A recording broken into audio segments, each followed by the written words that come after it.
Kasih dulu. Ini titik tolak yang cukup gagah nih, baik secara portofolio kesuksesan 5 tahunnya menurut Anda, tapi tidak menurut Bang Panda, dan juga angka-angka yang tadi ditunjukkan oleh Bang Afri gitu. Iya. Gimana? Nah, sama satu lagi ini Bang, soal tuduhan politik identitas gitu. Nah ini yang selalu ditempelkan kepada Pak Anies minimal di media sosial lah gitu. Ya sampai bapak politik identitas sempat rame ketika Nasdem dukung Pak Anies juga dibilang Nasdrun gitu misalnya, sempat trending topik gitu di Twitter gitu. Nah gimana Bang Surya ngelihat dalam 5 tahun ini apakah Pak Anies sudah berhasil untuk menyelesaikan persoalan polarisasi atau sentimen politik identitas yang kerap ditempelkan kepada Pak Anies gitu, silakan. Buka tadi apa katanya yang tidak seperti dulu lagi ya. Pak Anies dari dulu ya begini sebetulnya. Kalau saya lihat disertasinya, terus juga S2, S3, ya memang orangnya seperti yang sekarang ini gitu. Dia nggak berubah. Persepsi orang aja gitu loh. Dan kalau Pak Abdillah Toha kan bilang, siapapun pada 2017 katakan HTI atau FPI bila ketemu Ahok, ayo kita dukung, diterima nggak oleh Ahok? Diterima aja orang suara gitu loh. Nah yang penting kan kebijakan di dalam prakteknya. Nah saya kira 5 tahun Gubernur Anies ini Jakarta menunjukkan tingkat paling apa ya istilahnya, paling tenang dalam konteks tidak ada riak-riak intoleransi 5 tahun ini. Dulu semua termasuk saya juga, waduh ntar gimana nih ya, ternyata enggak tuh. Justru bisa balance gitu loh. Anies Baswedan bisa cukup mengakomodasi segala persoalan-persoalan termasuk yang identitas. Politik identitas kita nggak bisa tolak, itu realitas dalam politik ya. Dan caranya bukan dengan menyudutkan atau nyerang-nyerang terus. Kita nggak bisa mengatasi politik identitas dengan cara itu, tapi harus ada upaya merangkul gitu loh. Menyapa, mendekati. Karena sebagian yang dituduhkan politik identitas itu orang-orang miskin DKI loh. Penguasa istilahnya itu ada satu penelitian anak CSIS, penguasa pemilu kita, kingmakernya itu adalah orang miskin gitu loh. Orang miskin yang waktu itu menurut si Edward Ghani ya, yang kita bukunya kita bahas. Raja elektoral. Nah, Raja elektoral dia bilang sebutnya. kan. Itu yang pada saat itu mendapat sentimen sangat buruk terhadap Ahok yang digusur oleh Ahok. Apakah Ahok salah dalam gusur? Barangkali tidak. Ahok berpikirkan teknokratik, nih Jakarta harus ditata, kali-kali harus beres supaya mereka nggak kebanjiran, bisa naik segala macam. Tapi sentimen publik sudah sedemikian rupa. Tapi apa yang terjadi? Sebagian orang mengatakan itu mereka itu terperangkap oleh politik identitas. Barangkali yang memainkan itu, mengambil momen itu, yang nggak suka juga menguatkan itu jadinya. Nah saya kira ini nggak perlu terjadi lagi di ke depan ya. Pilpres kita nggak boleh seperti itu lagi begitu. Bang, tunggu dulu, potong, mohon izin, ampun. Nah, ini ada kata-kata Bang Surya tadi menarik tuh. Kalau Ahok pun didatangi oleh kelompok yang dianggap intoleran hari ini, dia akan ambil itu gitu. Itu Abdillah Toha yang bilang, bukan saya. Iya. Dan rasanya iya kalau dia politisi. Kan abang setuju kan.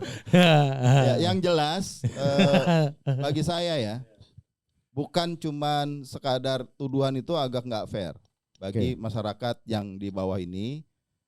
Kenapa? Karena itu barangkali teriakan minta tolong sebetulnya.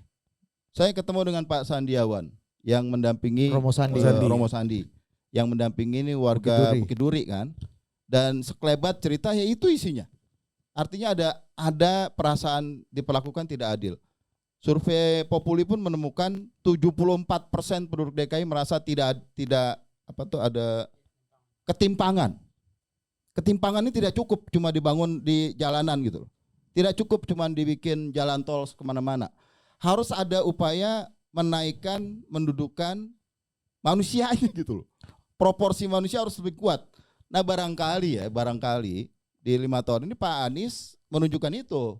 Makanya dia lebih populis, lebih soft pendekatannya. Tapi kalau tidak dikombinasi dengan penggusuran oleh Ahok, mungkin juga nggak terjadi juga apa yang bisa dilakukan sekarang.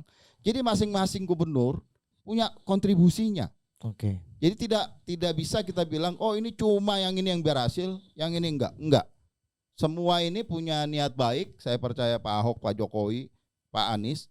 Sebagian berhasil, sebagian tidak. Mana sih yang sempurna? Nah, gitu tapi kenapa tuduhan ini masih kencang Bang? Padahal ini kan sudah 5 tahun Pak Anies pemerintah, harusnya kalaupun luka-luka tanding ini kan baret-baret dikit nih 5 tahun udah sembuh lah gitu.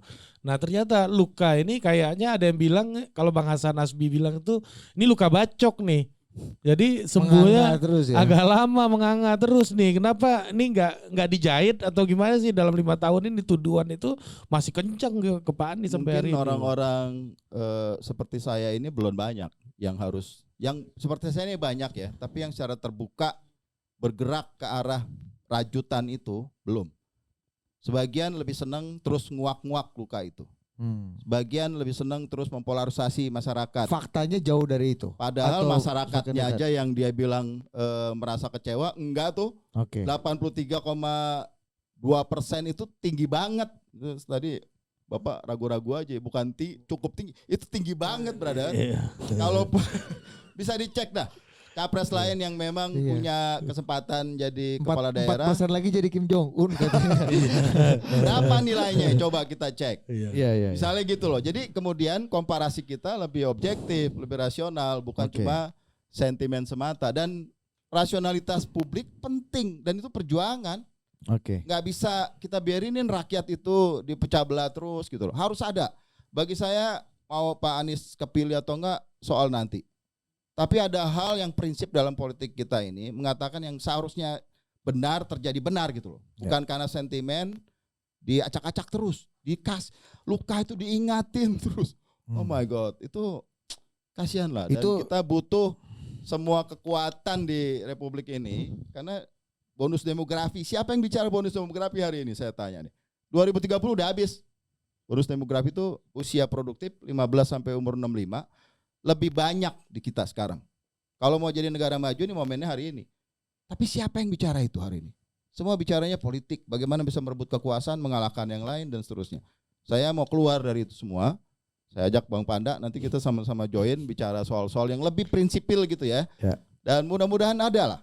Dan ya kita lihat nanti rasanya pemilu akan lebih semarak.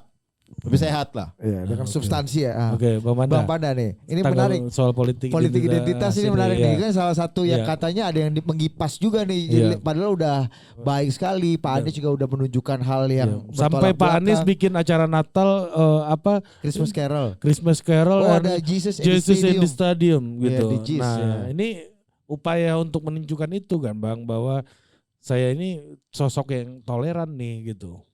Silakan Bang. Saya untuk bahas ini agak sensitif bagi saya. Karena kebetulan, tapi fakta lapangannya selama kepemimpinan pejabat yang ada, boleh lihat deh, nggak usah saya nyatakan dengan pernyataan saya sebenarnya. Kasih dekat dulu Bang. Fakta lapangannya apakah yang dibandingkan dengan ini, kebetulan saya dari kepercayaan yang berbeda dengan Pak Anies. AKBP Bang. Atau AKBP apa? Apakah semua pejabat yang sealiran dengan saya tidak ada yang mampu untuk di jabatan Pak Anies kemarin-kemarin? Faktanya. Jadi kalau dia berbuat sekarang seperti itu, mungkin strategi dia. Kalau kita mau dalam, makanya saya nggak mau dalam. Tapi bagi saya yang mau saya lihat, kalau dibandingkan dengan Jokowi dengan Anies, untuk bisa melompat karena dia pernah bisa memimpin Jakarta, saya pikir agak berbeda kemampuannya. Jokowi diingat orang karena dia kerja nyatanya dan dia turun ke lapangan mengatasi persoalan. Jakarta dari dulu memang 3 itu persoalannya. Kalau 3 persoalan ini bisa diatasi, Jakarta akan lebih hebat dari negara-negara lain. Keberanian untuk mengeksekusi itu yang dibutuhkan. Saya yakin kalau kemarin Ahok terpilih, persoalan Jakarta bisa diselesaikan. Bisa dibuktikan bagaimana orang yang tidak menerima dia, yang tadinya di bantaran kali, dipindahkan dicari solusi. Bisa. Yang tadinya bagaimana banjir di Kampung Melayu itu tiap hari. Ini untuk memberesi kali sodetan BKT aja nggak tuntas 5 tahun. Groundbreaking ITF yang udah berkali-kali, satu pun belum ada terwujud. Itu, kala itu bisa dibuktikan 5 tahun kemarin, saya yakin top. Tapi ini saya bertanya, kan seperti yang dimaksud Pak Surya, ini udah berkepanjangan. Justru persoalan yang berkepanjangan itulah kita atasi, kita cari solusi. Jangan jadi dimentahkan kembali ke awal jadi lanjutan yang baik tidak dilanjutkan. Tapi kan salah satu prasyaratnya adalah menggusur orang. Nah, menggusur ini yang kemudian jadi apa namanya ya, pelajaran penting dari kekalahan Pak Ahok di 2017. Yang digusur buktinya bisa menikmati sekarang dengan dia tempat tinggal di rumah susun.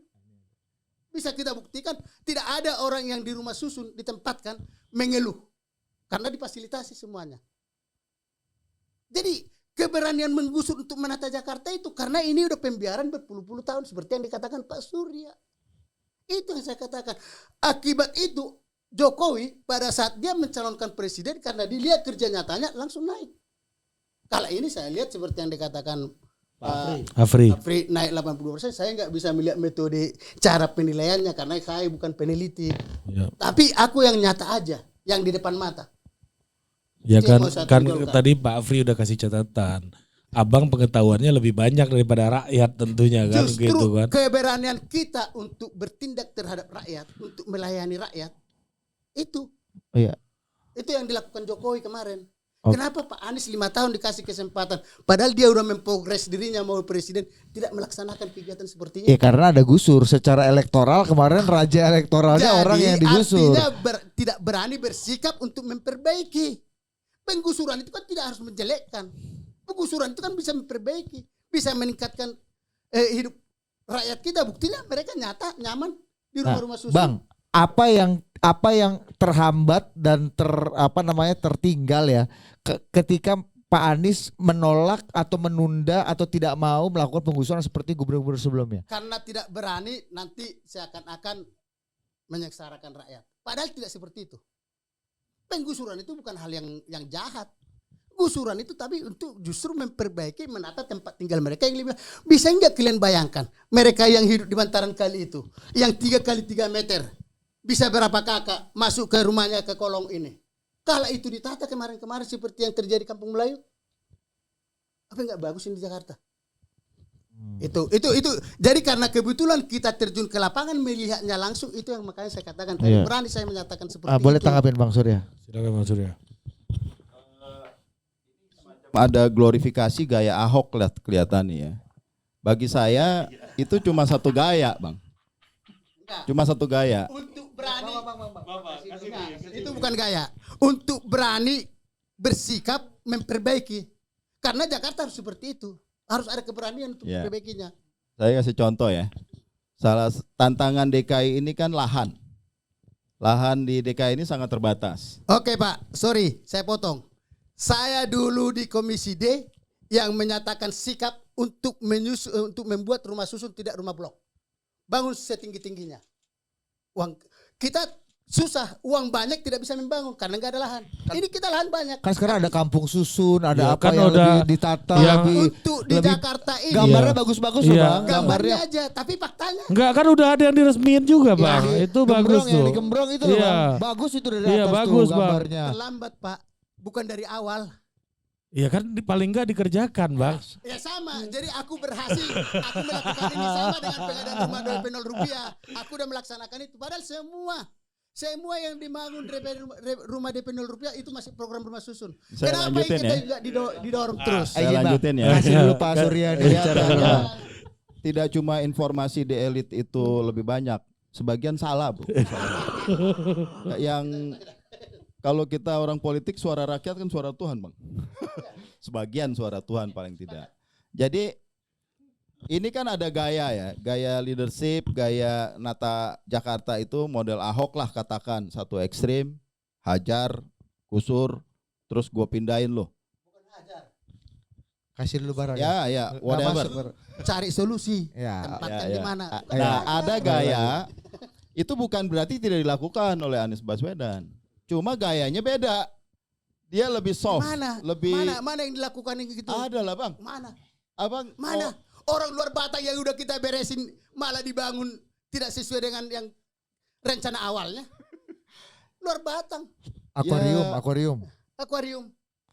Jadi maksudmu Bagaimana orang susahnya akuarium nggak membebaskan, puas. bagaimana usaha membebaskannya dan menempatkan mereka tadinya udah layak, udah aman di rumah susun, tiba-tiba diciptakan lagi suasana yang baru.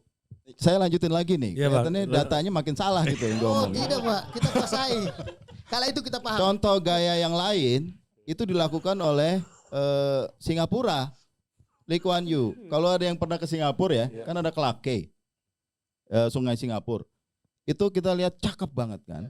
Nah ini salah satu yang dijadikan model untuk konsolidasi tanah. Karena tanahnya sangat terbatas. Konsolidasi itu tidak bisa horizontal, tapi vertikal. Tidak ada pilihan, memang harus ke atas. Itu prinsipnya begitu.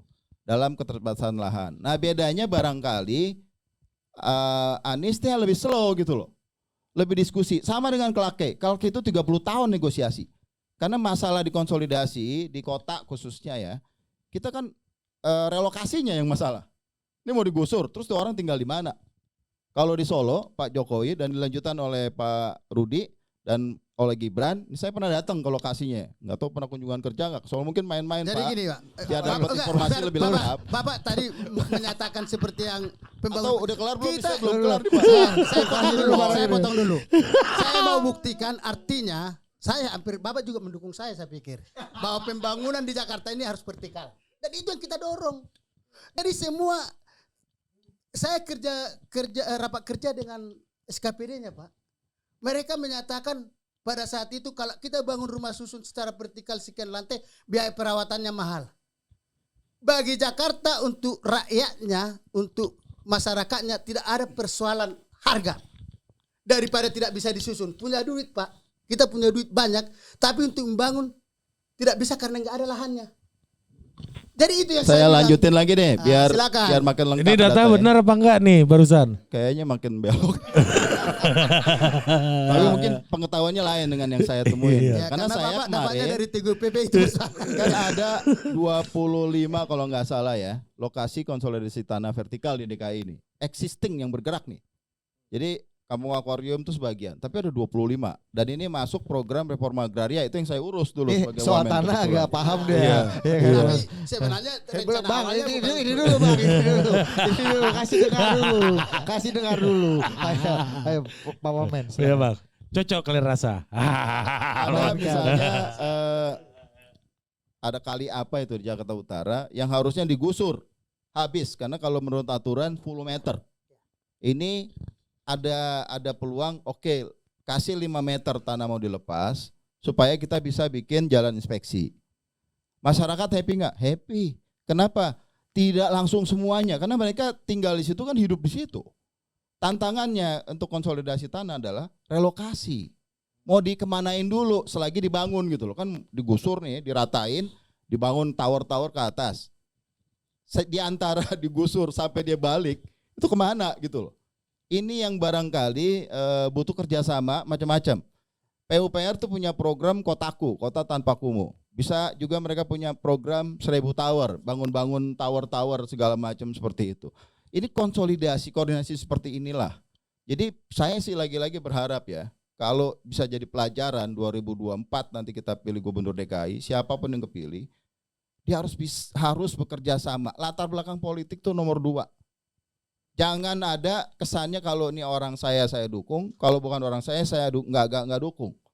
Demikian bolak-balik. Dan ini kapan selesainya DKI? Iya. Terus akhirnya jadi komoditas politik terus. Saban pemilu nggak pernah berhasil. Yang pro itu begitu, yang anti juga sama aja ngomongannya gitu loh. Nggak pakai fakta. Saya kan bicara fakta-fakta aja nih. Bang, faktanya selama 5 tahun ini Pak Anies ada nggak tadi merelokasi, kalau nggak mau bicara menggusur ya, Ya merelokasi terjadi, tapi nggak rame. untuk- Oh, Nggak ada ada juga beritanya Bang gitu. Panda. Di mana?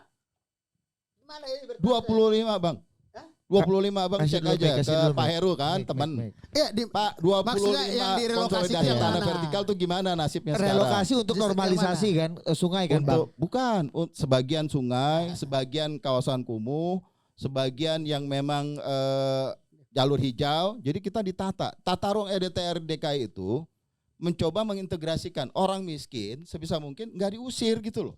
Oh. Itu maunya dia. Apakah ini keliru ya mungkin buat sebagian seperti Bang Panda salah gitu. Tidak Karena harus diusir. hajar aja. Salah satu contoh yang paling Kelihatan. nyata, nggak usah jauh-jauh Pak.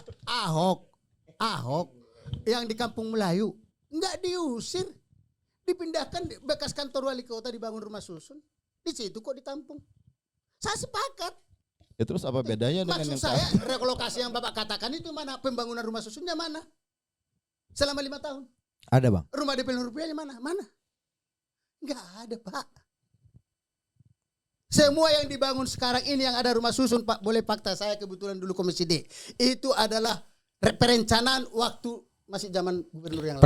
Pramuka Bang. Pasar iya, rumput pasar rumput. Pasar rumput kerja proyek yang program yang lama itu bekerja sama dengan PUPR, dan itu baru sekarang ini dikeluarkan perdanya supaya di atas pasar bisa dibangun. Tapi diresmikan Pak Anies yang meresmikan. Apanya?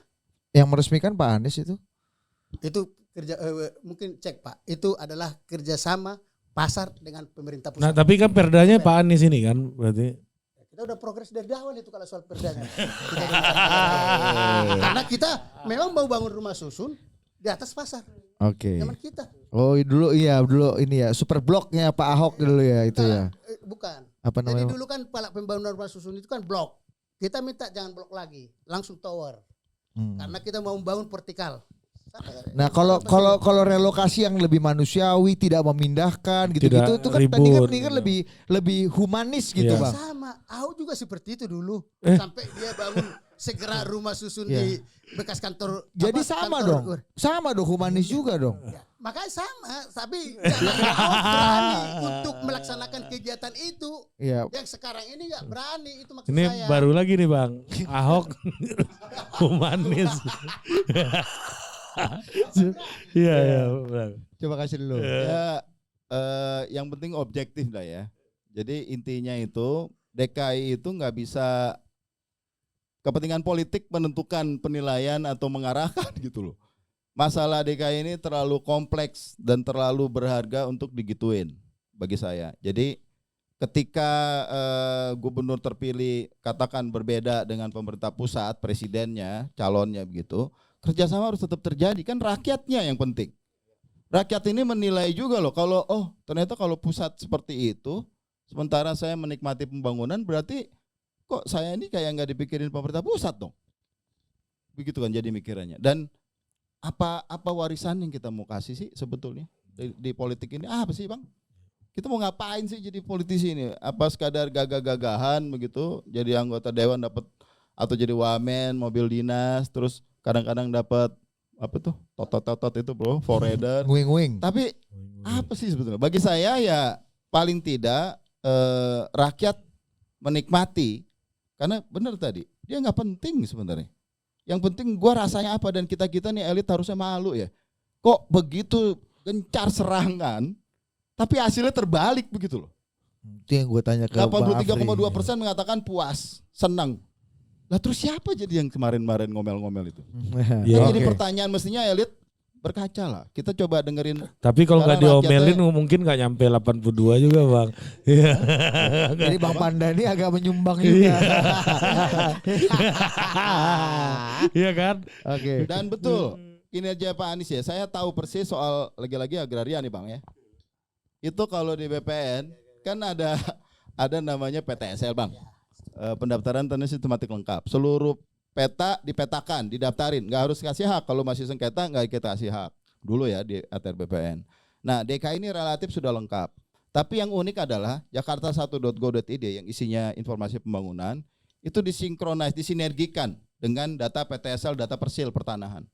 Tujuannya nanti kalau orang punya uang berapa, mau invest apa di mana, dia tahu by name by address. It's happening now. Itu yang sedang dikerjakan di DKI. Mudah-mudahan dilanjutkan oleh Pak Heru ya. Bukan Pasti gara-gara kenapa nggak jadi gitu. Pasti Nah, karena kebetulan kita juga pendukung utamanya. Fraksi PD Perjuangan itu Pak pendukung utama pelaksanaan PTSL. Ya. Iya.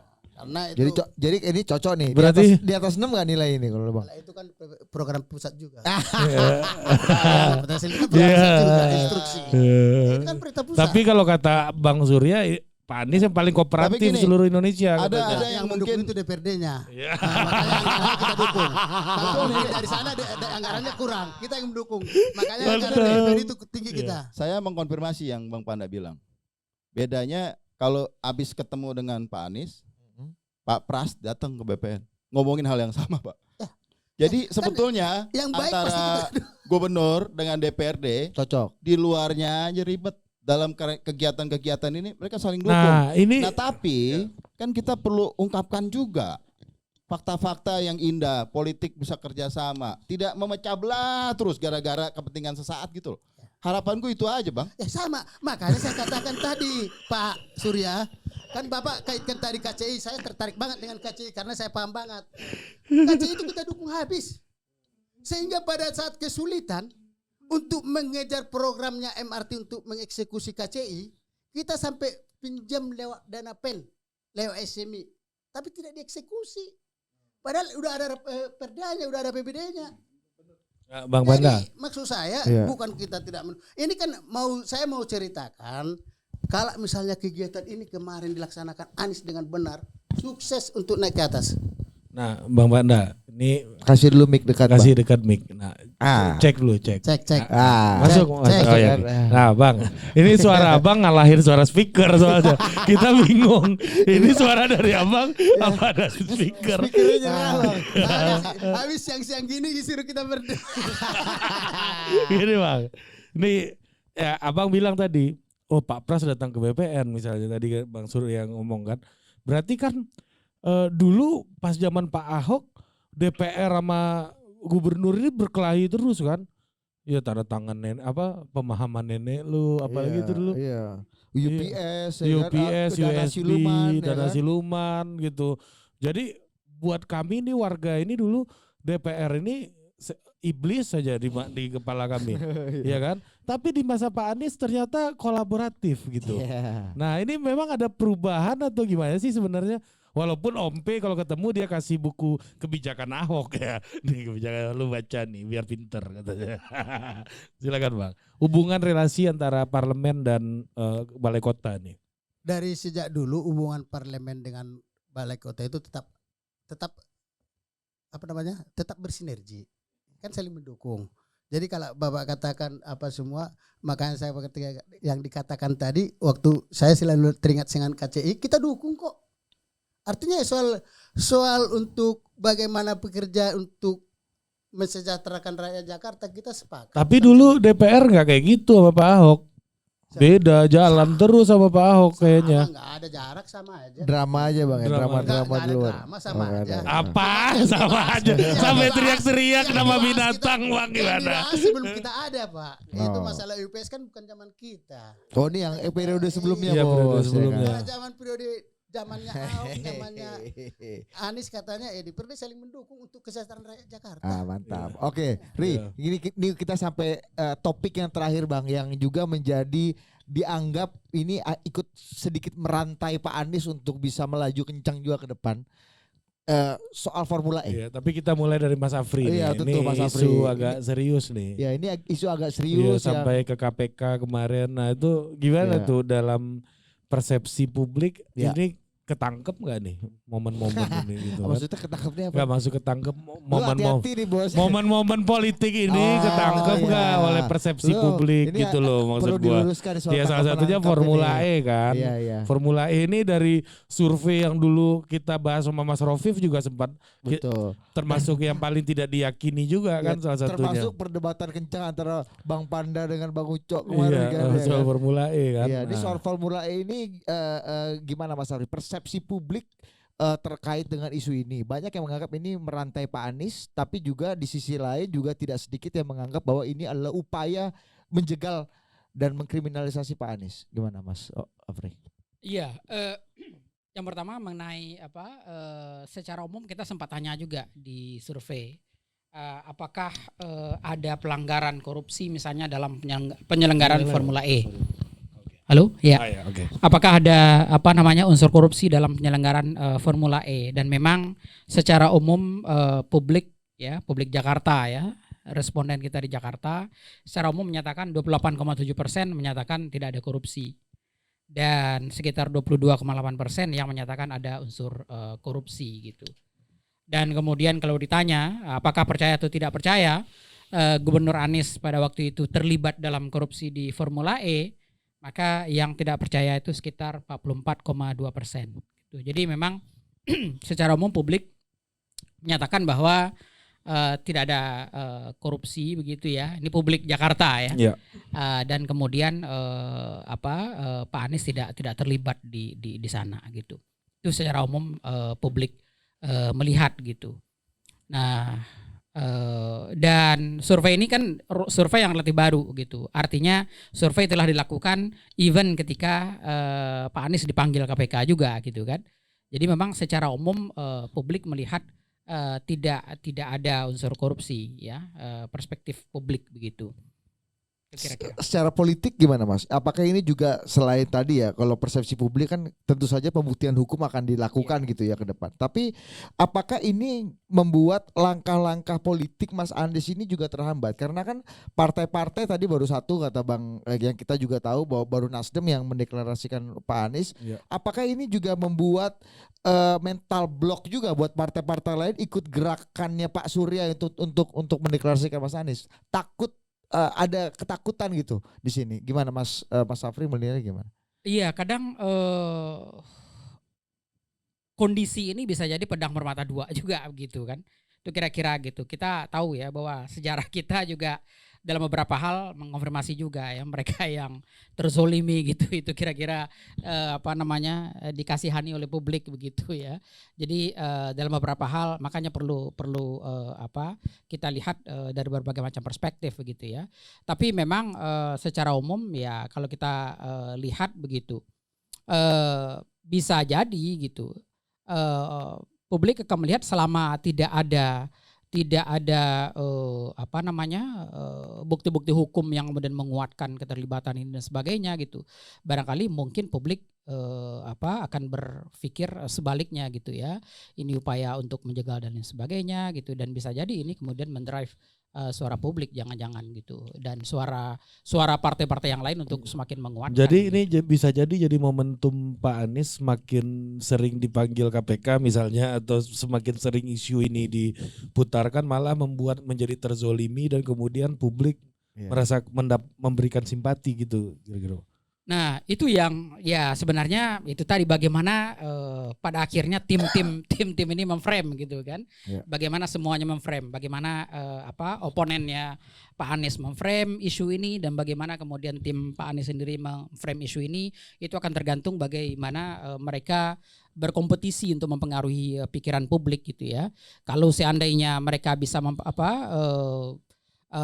tim Pak Anies kuat misalnya untuk mempengaruhi publik bahwa dia dizolimi dan lain sebagainya gitu, bisa jadi ini akan mendrive suara gitu. Tapi sebaliknya gitu, jika tim oponen yang bisa meyakinkan publik ya bahwa ia betul terlibat dan lain sebagainya, maka bisa jadi ini akan berbeda. Jadi secara umum ya pada akhirnya kemampuan untuk mendominasi narasi di kepala publik ya itu yang pada akhirnya akan menentukan. Oke. Tapi artinya Formula E ini akan menjadi sandera politik juga kalau memang tidak ada kepastian dalam waktu dekat, karena untuk Mas Anies gitu.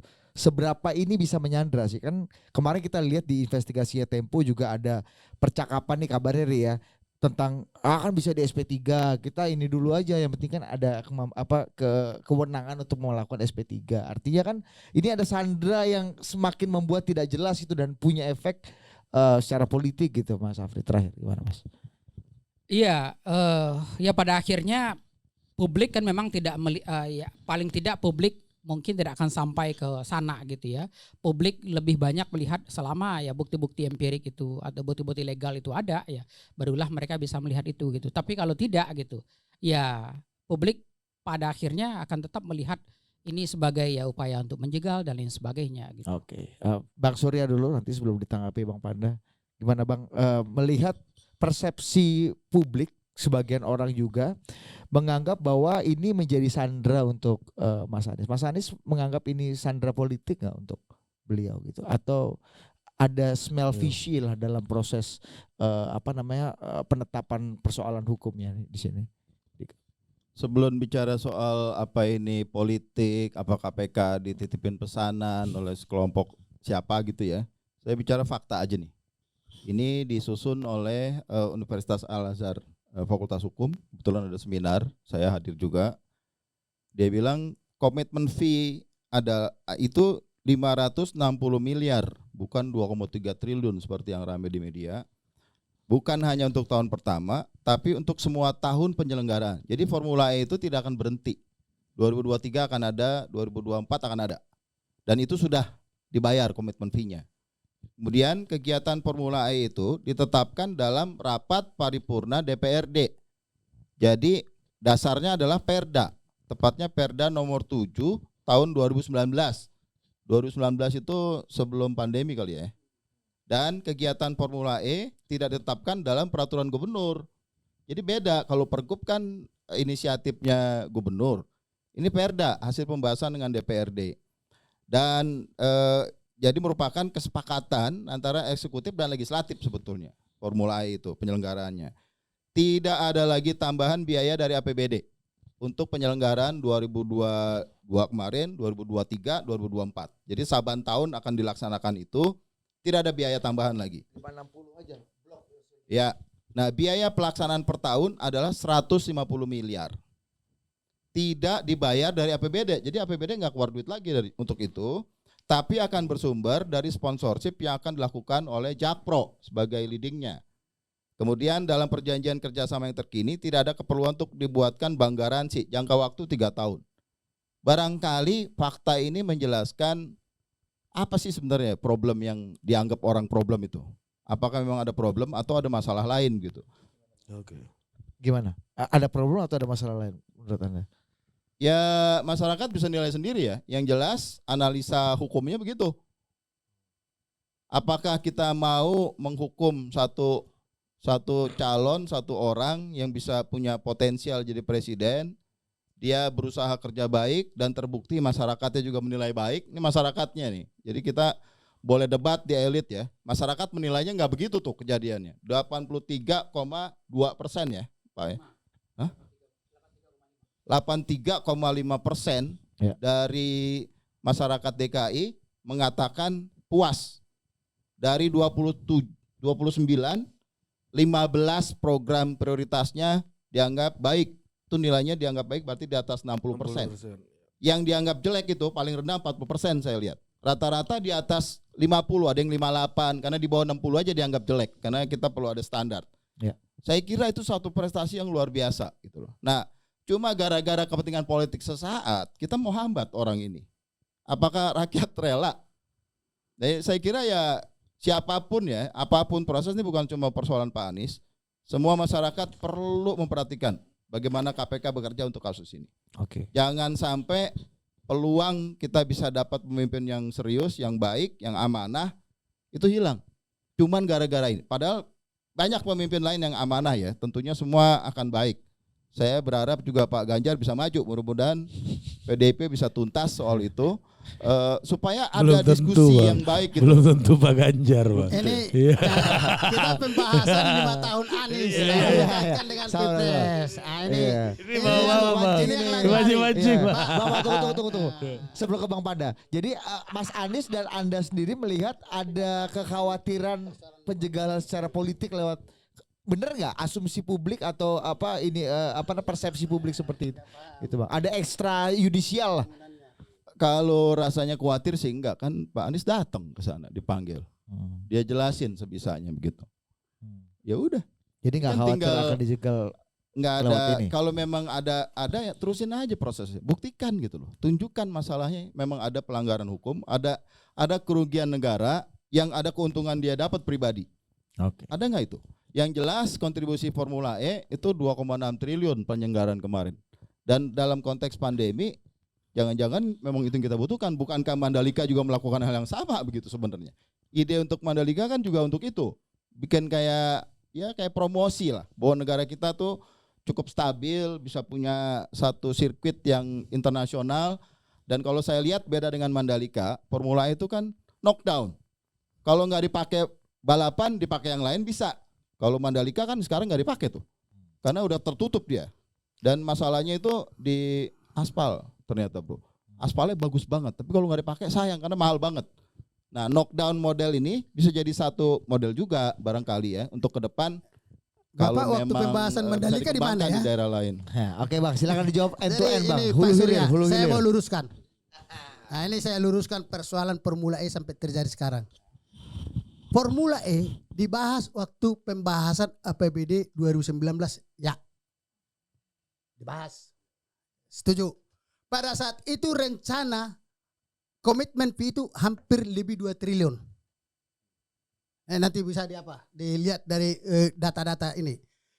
Jadi pada saat pembahasan pada zaman itu adalah 2019, tidak ada persoalan COVID. Jadi waktu perencanaan dia 5 tahun itu karena memang didorong waktu kita setujui bahas waktu itu karena memang kan kondisi ekonomi kita aman, tidak ada persoalan COVID.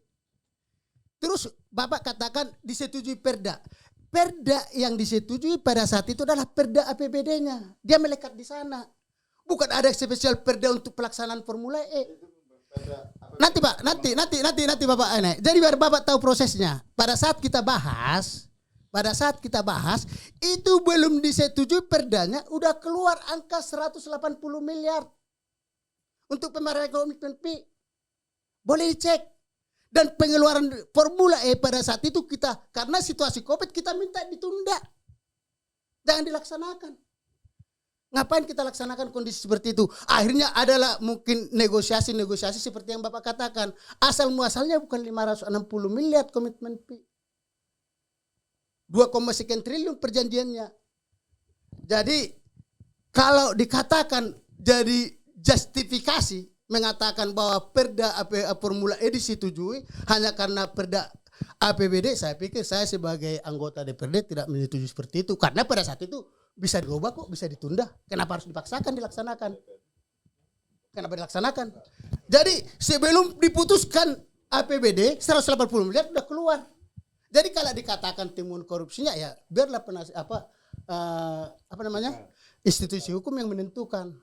Jadi tidak seperti yang Bapak katakan, itu setelah yang Bapak katakan itu setelah mungkin negosiasi supaya menghindari persoalan.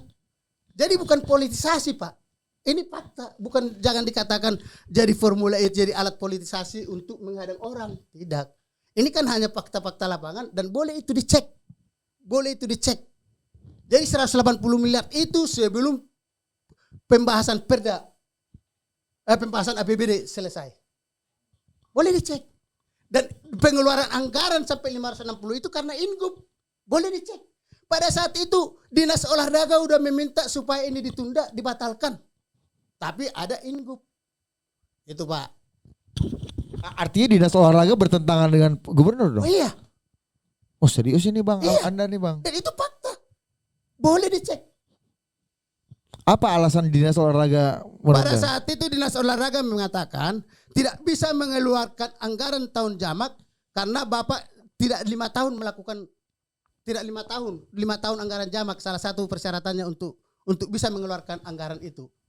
Karena dia kan multi year. 5 tahun, selama 5 tahun pembayaran komitmen fee tersebut. Jadi karena ada temuan BPK, dipaksa ini kegiatan Formula E. Kita udah tunda, udah minta jangan. Tapi karena udah terlanjur ada dikeluarkan uang sejumlah 560 miliar, mungkin bentuk pertanggungjawabannya dipaksalah kegiatan Formula E di Ancol. Tadinya Formula E bukan di situ. Formula E itu karena dia merupakan balapan yang harus ditonton oleh high class, dia dilaksanakan di Sudirman Tamrin. Supaya penontonnya menimbulkan ekonomi yang maksimal, penontonnya yang datang dari luar negeri karena ada katanya kelompok penonton pencinta Formula E bisa menempati hotel-hotel yang ada di Jakarta ini. Itu Pak, makanya dulu persoalan Formula E itu asal muasalnya itu mau dilimpahkan ke Dinas Pariwisata. Jadi kalau tidak tahu secara detail memang tidak ada menganggap itu karena dia nggak paham.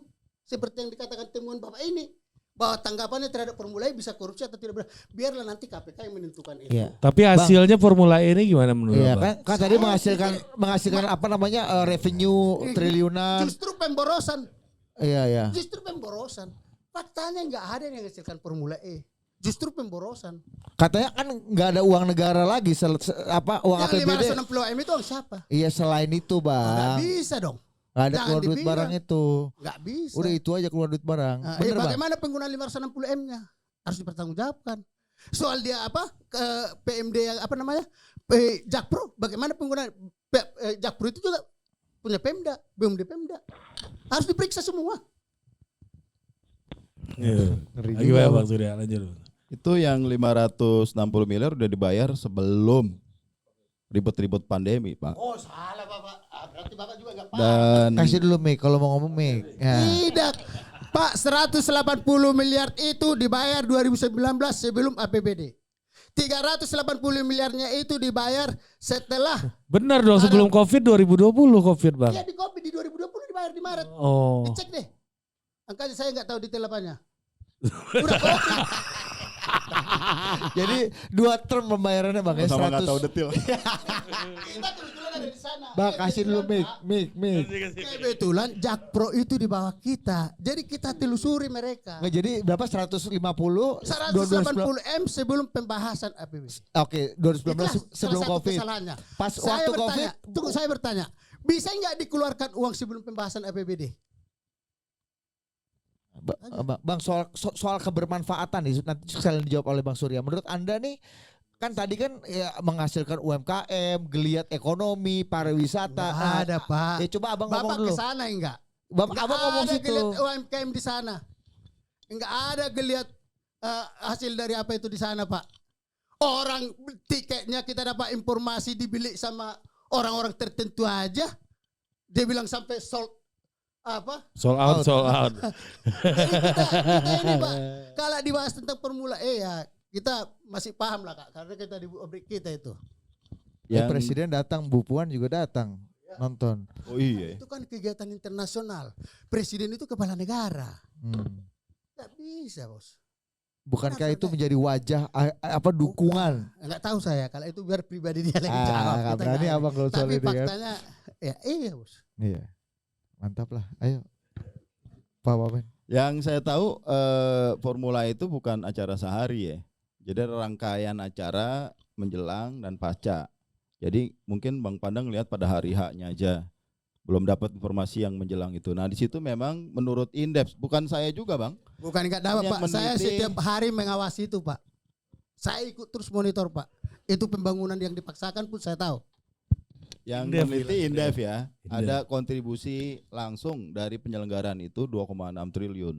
Dan itu signifikan. Itu signifikan sekali loh Lembaga angka 2,6 itu. Penelitian ekonomi ya. Dan ini independen gitu loh. Artinya tidak ada ya kita Tidak kan ada jadi PMD dari menilai APBD begini ya. kan karena ada pikiran politik gitu loh. Seolah-olah. Saya kan bicara fakta. Saya cuma menyampaikan apa yang saya tahu sejauh yang ditemukan 2 riset yang memang dilakukan oleh lembaga akademik begitu. Jadi yang saya omong ini bukan pernyataan politik. Nah, barangkali itu yang kita butuhkan, menilai sosok Anies Baswedan tidak bisa melulu dari sisi politik. Karena kan kita orang yang punya potensi jadi presiden gitu loh. Tidak cuman rasa senang atau benci aja yang jadi pertimbangan, tapi apakah memang ketika dia menjabat. Karena ini ngomongannya Ahok nih Bang Panda. Kalau orang disuruh menderita bisa. Tapi kalau mau ngetes karakter seseorang, kasih dia kekuasaan. Itu ngomongan Abraham Lincoln yang diajarin Ahok pada saya. Dan kelihatan toh apa yang dia lakukan itu yang kita nilai secara objektif. Kalau ada jelek, ya kita perbaiki. Tapi potensi 83,5% dukungan masyarakat DKI ini mestinya mengatakan sesuatu untuk kapasitas dan kualitas dia. Apakah sebagai kepala daerah yang ngerti teknis, jadi ada suasana teknokratiknya, dan juga yang mampu menjelaskannya kepada publik, karena saat kerja pinter aja belum tentu publik ngerti. Nah, kelihatannya kombinasi itu dimiliki oleh Anies. Jadi kalau dibilang dia antitesa, nggak benar bro. Dia itu adalah sintesa. Ke Bang Zulpan ngomongnya. Gabungan. Bang. Ke gua Bang. Kan ada tesis, Iya. ada antitesis ya. Anda udah diklaim jadi temannya Bang Zulpan tuh gak bener bro. Ya kan? Gua, Bang. Kan ada tesis, ada antitesis. Bang Zulpan ini kan. Kalau tesisnya itu, Pak Surya lagi semangat-semangatnya ya. Waktu kemarin di mana ya? kalau tesisnya itu katakan Pak SBY, antitesisnya itu Jokowi. Iya. Nah, Anies ini gabungan dari kedua itu. Sintesis. Ya? Berarti salah Bang Zulfan nih. Salah. Bang Zulfan Dia bilang antitesis. belum selesai bicaranya. Ini kemarin Pak Surya di mana? Kapan Bang? Ini apa Bang? Kok sekarang ini banget Iya. gitu. Abang jadi kasih tanggung-tanggung gitu Iya. kalau ngomong. Agak selesai. Iya, kita terakhir mau ke Mas Afri Iya. untuk menutup diskusi ini. Ini terkait dengan kan salah satu surveinya rilisnya Populi kan juga ada soal pertarungan di Pilgub DKI Jakarta 2024 mendatang kan. Misalnya nih, kalau tadi kita udah bicara peluang Pak Anies di level nasional lah. Apakah kalau misalnya nanti misalnya Mas Anies dan Nasdem ini akhirnya tetap sendirian, nggak ada yang mau bergabung kan, otomatis Mas Anies nggak dapat tiket nih, atau ada persoalan-persoalan lain yang menyangkut Formula E gitu. Nah, seberapa besar peluang Mas Anies untuk running dan menang lagi di DKI gitu misalnya kalau untuk maju periode kedua, dan siapa penantang yang paling paten Mas Anies di DKI? Dan siapa pendamping paling paten juga buat Mas Anies? Iya, di DKI, ini penting kan? ini. Iya. Iya, ya secara umum karena itu tadi ya tingkat popularitas dan tingkat disukainya cukup tinggi Pak Anies. Jadi memang dari semua simulasi dia yang paling tinggi memang kalau untuk gubernur. Meskipun sebenarnya relatif turun dibandingkan survei terakhir di Februari 2022. Turun, mungkin partly turun karena sebagian besar publik sudah mengetahui dia akan di push untuk capres gitu ya, sehingga sebagian orang tidak consider dia untuk running kembali di DKI gitu. Tapi itu tadi ketika tetap kita uji ya, maka beliau tetap yang paling tinggi gitu ya.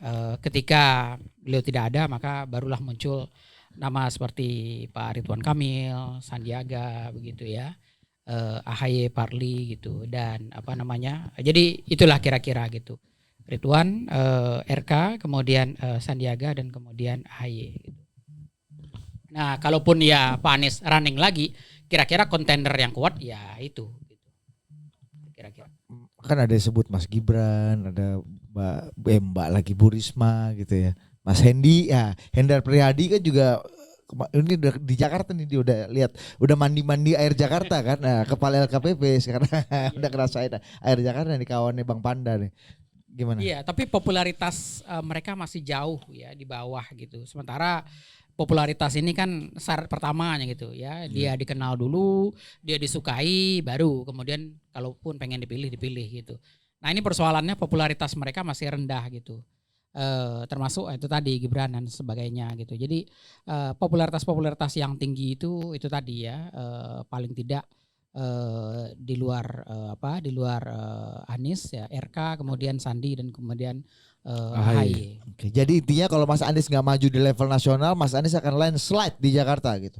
Agak susah ditandingi gitu. Iya, dia cukup kuat posisinya di Jakarta gitu. Iya. Kira-kira. Kalau kata Landslide mungkin tidak juga, tapi yang jelas itu tadi.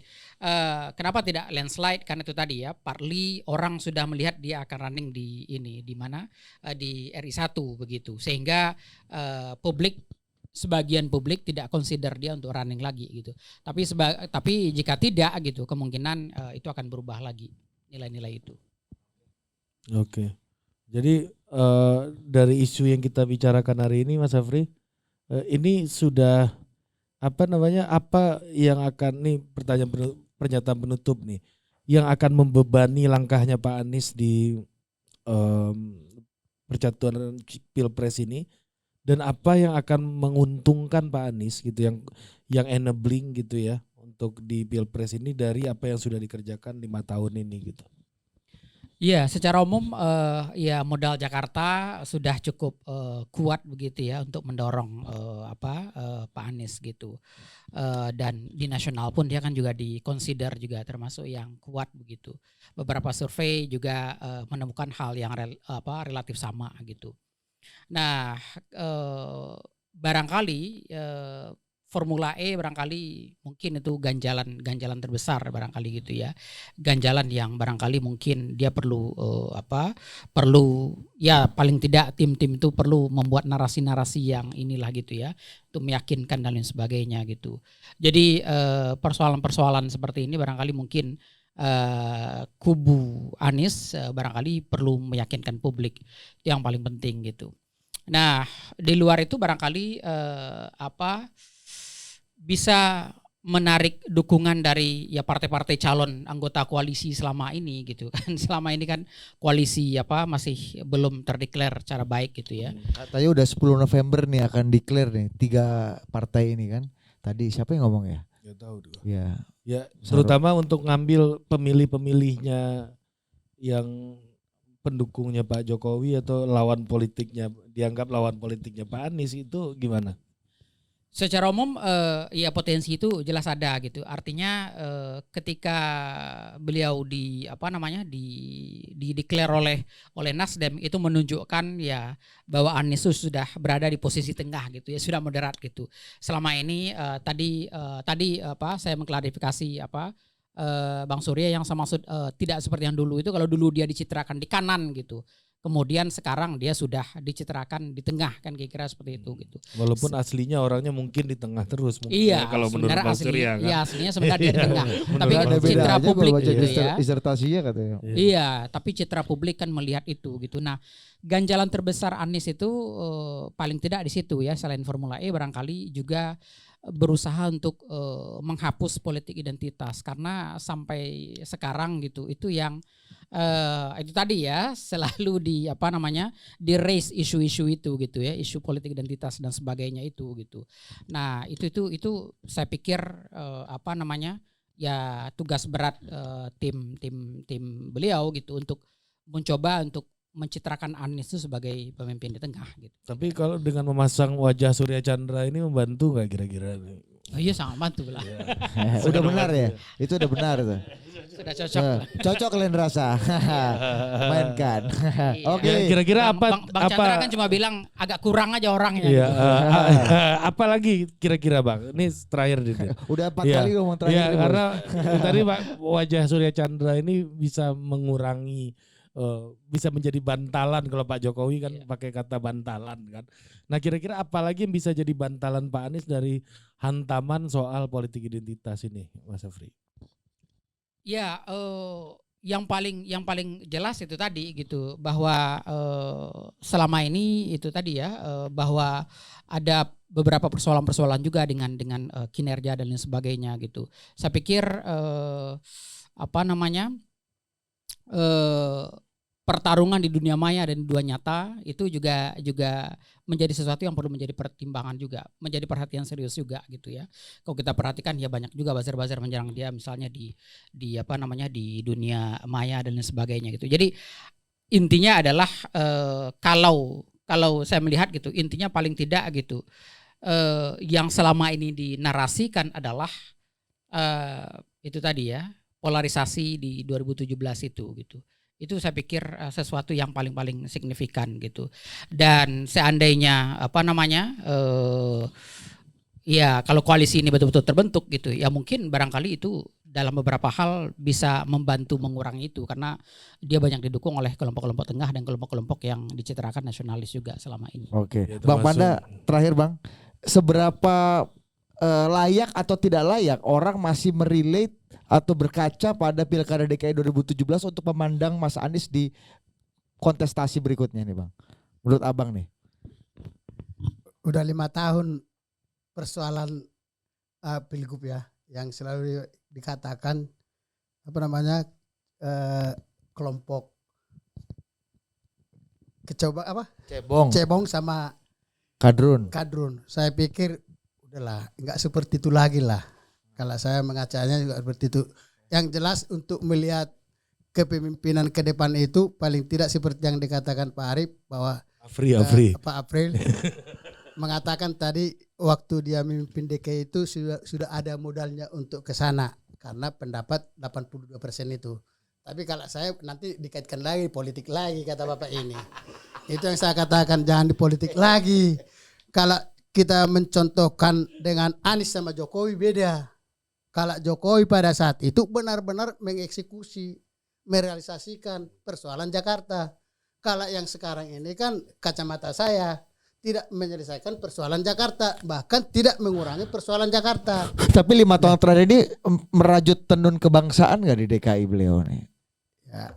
Kalau saya katakan merajuk kebangsaan, ya merajuk kebangsaan. Kalau tidak saya katakan merajuk kebangsaan juga saya salah.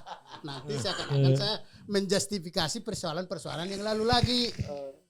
Nah, itu. Tapi bagi saya seperti yang saya katakan pertama tadi, ya susah untuk berbagaimanapun. Ya kalau kita kan punya aliran kepercayaan yang ini. Masa satu pun pejabat yang tidak mampu tidak layak untuk memimpin Jakarta. Artinya kan itu cerminan pribadi orang. Tapi actionnya Pak Anies gimana bang? Kan ngasih IMB banyak ke gereja. IMB yang mana? Nah ini persoalan lagi nih. Ini persoalan lagi nih. Tiga bang. Coba diklarifikasikan. Langsung menjustifikasi. Bukit Duri itu satu tuh. Kan banyak gereja. Ada tiga bang. Apakah IMB 3 untuk seluas Jakarta jadi keberhasilan? Ini jawabannya maksudnya. Ini. Artinya konkret apa enggak Pak Anies dalam membela minoritas, memperbaiki. Yang menilai konkret itu biarlah masyarakat banyak. Iya kan abang juga berhak menilai abang anggota. Saya berikan contoh penilaian saya. Tapi saya itu maksud saya. Kalau saya katakan kan Pak zamannya dulu, zamannya Poke, zaman Sutioso, orang benar-benar yang mampu diberdayakan. Tidak ada melihat hal-hal seperti itu. Tapi kan di zaman Pak Ahok dulu katanya IMB-nya nggak keluar. Iya, sekarang keluar. Ini bicara rumah ibadah non muslim ya. Iya. Nggak mungkin lah. Maksudnya IMB non muslim siapa bilang zamannya Ahok? Ada itu gereja udah lama diurus IMB-nya. Persoalan itu kan pasti ada mekanisme aturan mainnya. Mungkin masih dalam berproses. Bang artinya artinya langkah yang dilakukan Pak Anies itu substansi atau gimmick? Tadi kan kalau kata Pak Bang Surya kayak Pak Heru buka pendopo Gimmick. untuk pelaporan itu gimmick daripada substansi. Ya, biarlah penilaian Pak Surya lah itu. Enggak kalau menurut abang. IMB ini gimmick apa substantif gitu di Jakarta yang luas ini.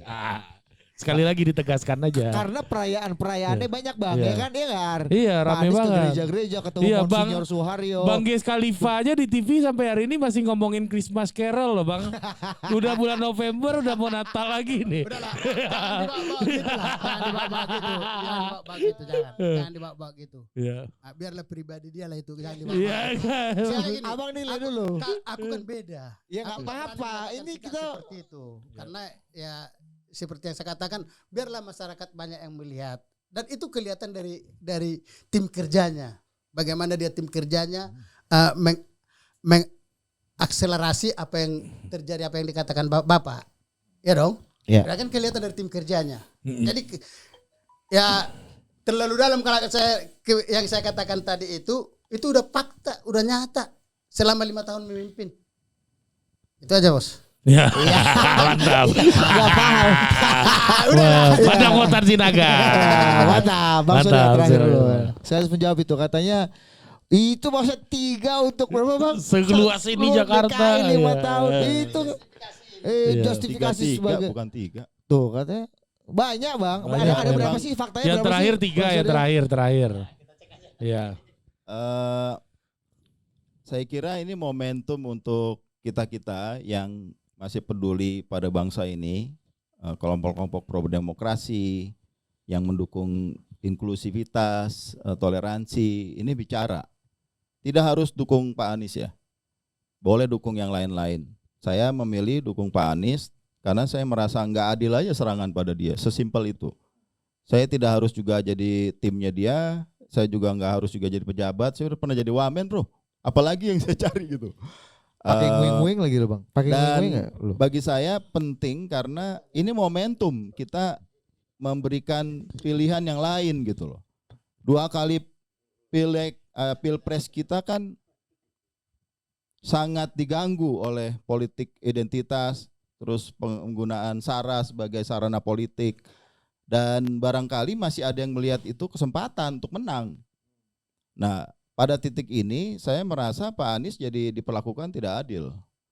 dia bekerja sebagai gubernur mengatur Jakarta bagi semua orang, apapun latar belakang politik, apapun latar belakang agamanya. Buktinya ya survei itu, apalagi yang bisa menjelaskan bahwa dia dianggap berhasil gitu loh. Ya survei gitu. Survei ini jadi indikator penting untuk kita mulai melihat secara objektif gitu loh. Politik identitas tidak bisa diatasi dengan sama-sama nyerang ya, sama-sama menyudutkan, tapi dengan fakta aja, dengan data. Dan barangkali dari Fakta dan situ datanya gimana Bang? itu tadi kan kelihatan gitu loh. Itu kan kita bisa detilin dari 29 mana sih yang dianggap berhasil, mana yang tidak berhasil, apa yang membuat berhasil, apa yang membuat tidak berhasil. Yang jelas dalam 5 tahun ini apa yang dituduhkan kepada Anies Baswedan tidak terbukti tuh.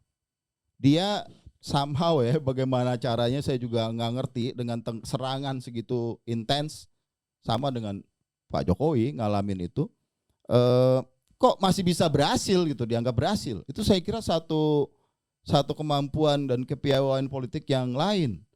Mudah-mudahan ya kalau memang rakyat ya pertama partai dulu ya, kan belum tentu juga jadi capres kan. Partai ini mendukung dan rakyat nanti mendukung. Nanti akan ada keseimbangan baru diberikan oleh seorang Anies Baswedan. Barangkali merangkul yang lain-lain. Ini saya jadi mikir, jangan-jangan Pak Ganjar cocok jadi wapresnya nanti. Kalau memang berkenan gitu ya. Kalau ini dua maju dari awal, 74% bisa selesai pemilu sekali Pak. Kita nggak usah 2 putaran. Itu kata Kompas ya. Tapi kenapa begitu? Jangan-jangan memang kita udah lelah masyarakat. Diadu terus. Nah yang lain... kenapa itu jadi terus-terusan ada? Karena faktanya juga bingung. Apa yang mau ditonjolin dari jagoan ini fakta. Nah sekarang kita faktanya dong ditampilkan.